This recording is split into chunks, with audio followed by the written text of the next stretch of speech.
24 दिसंबर 1999 की दोपहर थी।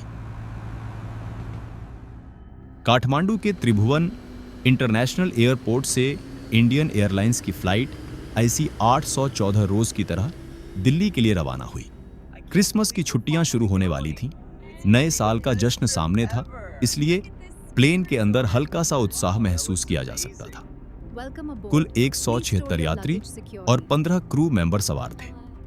कॉकपिट में कैप्टन देवी शरण, उनके साथ कोपायलट राजेंद्र कुमार और chief flight attendant Anil Sharma थे। सब कुछ सामान्य था।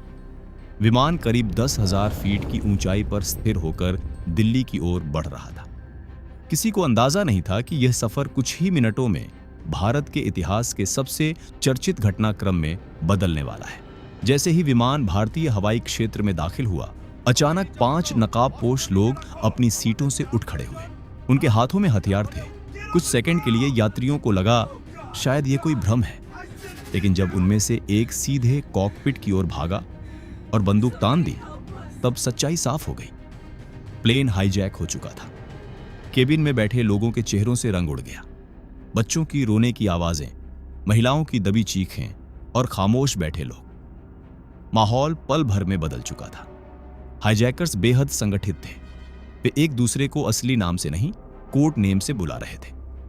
उनका मकसद साफ था, विमान को पश्चिम दिशा में ले जाकर पाकिस्तान पहुंचाना। कॉकपिट में खड़े एक आतंकी ने कैप्टन से कहा, प्लेन को पश्चिम की तरफ मोड़ो। हालात समझते हुए कैप्टन ने विमान की दिशा बदल दी, लेकिन इसी बीच उन्होंने चुपचाप ट्रांसपॉन्डर के जरिए भारतीय एयर ट्रैफिक कंट्रोल को संदेश भेज दिया कि विमान हाईजैक हो चुका है। करीब शाम 4:40 पर भारतीय एटीसी को सूचना मिली। वहां हलचल मच गई। मामला केंद्र सरकार तक पहुंचा, लेकिन शुरुआती वक्त में निर्णय लेने की गति बेहद धीमी रही। कैप्टन बार बार एटीसी से संपर्क कर रहे थे, पर स्पष्ट निर्देश नहीं मिल पा रहे थे। उधर हाईजैकर्स का दबाव बढ़ता जा रहा था। कैप्टन ने लाहौर में उतरने की अनुमति मांगी, लेकिन पाकिस्तान ने मना कर दिया। कुछ महीने पहले कारगिल युद्ध हुआ था। रिश्ते बेहद तनावपूर्ण थे। पाकिस्तान ने चेतावनी दी कि बिना अनुमति प्रवेश किया तो विमान गिरा दिया जाएगा। अब विमान भारत और पाकिस्तान की सीमा के आसपास चक्कर काटने लगा। ईंधन तेजी से घट रहा था। कॉकपिट में सन्नाटा था। कैप्टन ने हाईजैकर्स से कहा, फ्यूल कम है, अगर तुरंत कहीं नहीं उतरे तो प्लेन गिर सकता है। काफी बहस के बाद वे अमृतसर में रिफ्यूलिंग के लिए तैयार हुए।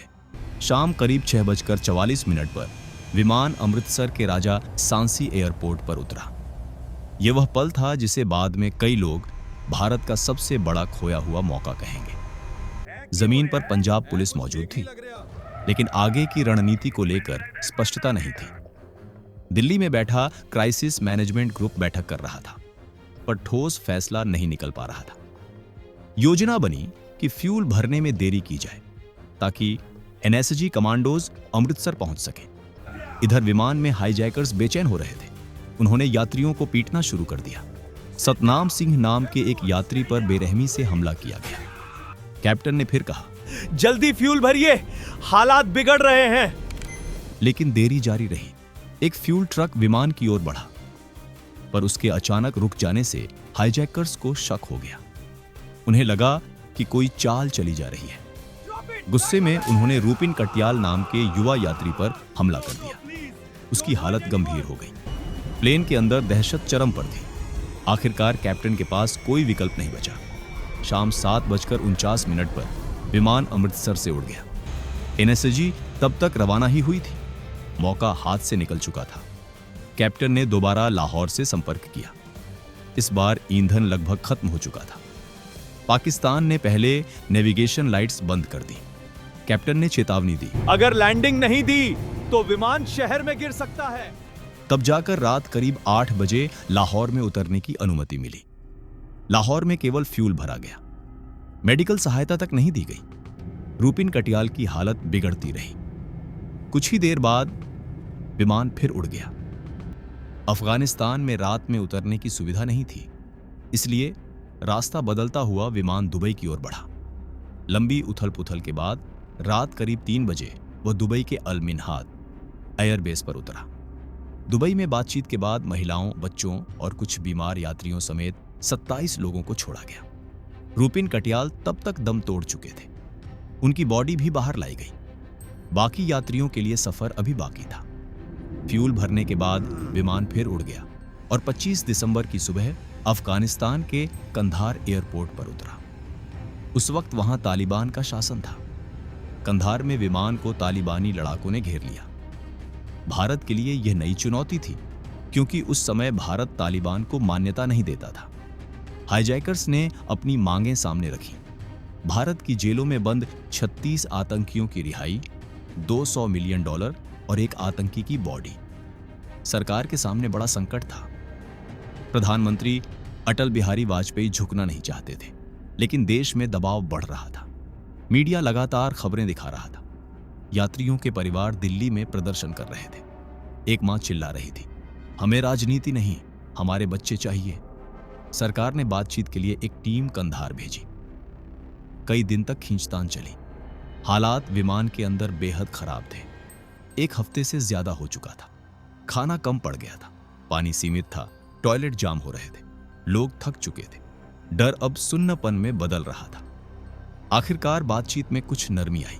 $200 मिलियन और बाकी मांगें हट गईं, लेकिन 3 नामों पर अड़ गए। मौलाना मसूद अजहर, अहमद उमर सईद शेख और मुश्ताक अहमद जरगर। सरकार के सामने कठिन फैसला था। अगर मना करती तो यात्रियों की जान खतरे में पड़ सकती थी। अगर मानती तो भविष्य में खतरा बढ़ सकता था। कई दौर की चर्चा के बाद तय हुआ कि तीनों को रिहा किया जाएगा। 30 दिसंबर की रात भारतीय विमान तीनों आतंकियों को लेकर कंधार पहुंचा।